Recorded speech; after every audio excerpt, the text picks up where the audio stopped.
The Stone Thrower by J.O. Ely Richardson, pictures by Matt James. This is a story that happened a long time ago in a place that's far away, unless, of course, you happen to be from a small town in Ohio called Portsmouth. Portsmouth. It's a story about a kid who lived in hard times, a kid who had a big dream that almost seemed almost impossible. Chuck Ealey was born in Portsmouth, Ohio in 1950. Back then, there were separate schools and separate restrooms and separate neighborhoods for black people because some Americans didn't believe that all people were equal, regardless of their skin color. Chuck grew up in the North End, a neighborhood that was separated from the rest of the town by a set of long, stony railroad tracks. The buildings in the North End were run down, and there was nowhere to swim when the weather got hot because the pool was on the other side of the train tracks. Chuck's mother had dropped out of school when she was very young.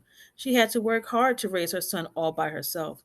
She worked long hours and was paid very little. She wanted things to be different for Chuck. Those coal trains that come through, they don't stop here, she said. They don't stop until they get to where they're going. I want you to be just like that. Do you remember where you're going, son? Chuck smiled at her with a big, broad grin. I'm going to get out of the North End and get my education. She smiled and squeezed him tightly. That's right, she said. When Chuck came home from school one day, he felt his tummy rumbling. He couldn't remember the last time he had eaten. The only thing he found in the cupboard was a wheat bar. He chewed and chomped, but it tasted like twigs. It felt thin and dry in his throat. Worst of all, it left him hungry. How could he get out of the North End if they didn't even have money for food? On a crisp fall day, Chuck walked towards the train tracks. He scuffed his shoes against the pavement as the wind whispered gently, as leaves tumbled and danced and cracked beneath his footsteps.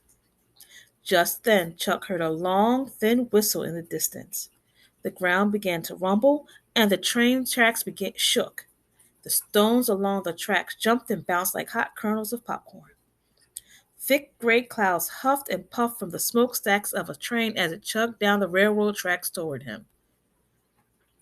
Cha cha cha cha cha cha cha cha went the train. Cha cha cha cha cha cha cha.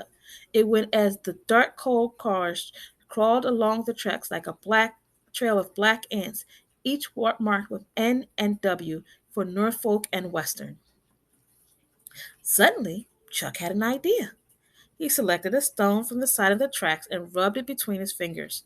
It felt rough, like sandpaper. He tossed it in the air and then he caught it. Perfect, he said. As the train charged towards him, Chuck fixed his eyes on the end on the one of the coal cars. As the train passed and the wind whooshed against him, Chuck pulled back his arm and threw the stone as hard as he could. Thud! He missed. He picked up another stone and tried again. Thud! As the last car chugged towards him, Chuck narrowed his eyes so he could see the end more clearly. He shifted back and forth on his toes, and he waited. He threw and watched the stone soar. Bang!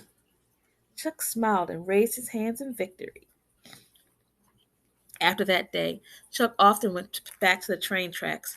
Eventually, he learned to throw the stones just right so that when the train was going by and the wind rushed against him, he could always hit his target. At school and at football practice, Chuck did the same thing. When he learned new things and when he had to do the same thing over and over, he thought about standing by the railroad tracks throwing stones again and again until he got it. One day, his coach asked him to do something important, something that required a kid with determination and focus. Chuck's coach wanted him to play quarterback. He wanted him to throw the ball and lead the team on the field. Some people didn't think boys like Chuck were smart enough to play quarterback, but Chuck's coach believed in him, and so did his teammates. But it wasn't easy. At a game against a rival school, Chuck played a team that was lean and mean. The players called him names, and they ran at him with anger in their eyes and in their hearts. Crush him! They cried. Get him! They yelled.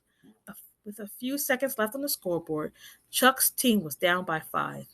The team huddled together, heads bent down, arms around each other. They didn't want to lose, but there was only time for one more play.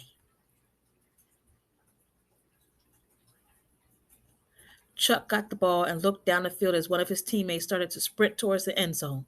A player on the opposing team rushed towards Chuck, quick and steady, hungry for the football, hungry for a tackle. Chuck waited, his feet tiptoeing on the soft grass as the defenseman raced closer and closer. Chuck thought about those days at the railroad tracks, the rush of the train, the feel of the wind, the rumble of the earth underneath him. He narrowed his eyes so that all he could see was his teammate running faster and faster. Chuck threw the ball and it soared through the air. It spiraled down the field, floating, spinning. Everyone waited. Everyone watched as the ball dropped right into the hands of Chuck's teammates as he stepped into the end zone. Chuck smiled and raised his arms. Touchdown! Victory! The end.